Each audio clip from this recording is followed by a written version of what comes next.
প্রিয় বন্ধুরা, সবাইকে আসসালামু আলাইকুম। আজ প্রয়োজনের তাগিদে ঢাকায় আসছি। ঢাকা আগারগাঁও সমবায় অধিদপ্তর।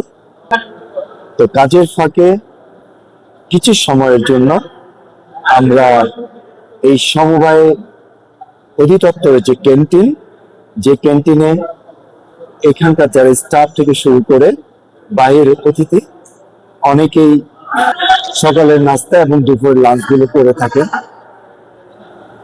তো আমরাও ঠিক সেই রকম দুপুরে লাঞ্চ করার জন্য এই ক্যান্টিনে প্রবেশ করেছি। কিছুক্ষণের ভিতরে লাঞ্চ করব।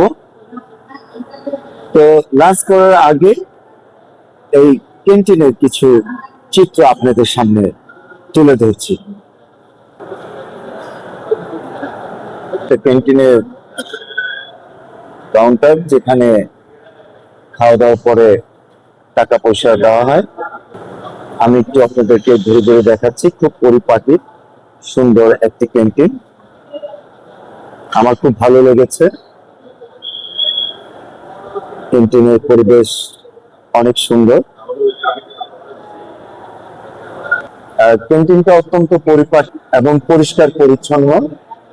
এখানে উপরের লেভেল থেকে সব লেভেলের লোকই এসে এখানে খাওয়া দাওয়া করে। বিশেষ করে সমবায় অধিদপ্তরে যারা আছেন তারা এখানে আসেন এবং সকালের নাস্তা এবং দুপুরের লাঞ্চ গুলো এখানে সেরে নেন। আপনাদেরকে ক্যান্টিনের কিছু চিত্র তুলে ধরেছি যতটুকু পেরেছি। এই ক্যান্টিনের যে পরিবেশ সেটা তুলে ধরেছি। অত্যন্ত পরিষ্কার পরিচ্ছন্ন একটি ক্যান্টিন। আপনারা যারা খাওয়ার জন্য দুপুরে লাঞ্চ কিংবা সকালের নাস্তা দুপুরে লাঞ্চ করবেন, এই ক্যান্টিনে চলে আসবেন। আপনাদের অসংখ্য ধন্যবাদ। আবারও দেখা হবে কোনো এক ভিডিওতে। সে পর্যন্ত আমার সাথে থাকবেন। সবাইকে অসংখ্য ধন্যবাদ। আল্লাহ হাফেজ।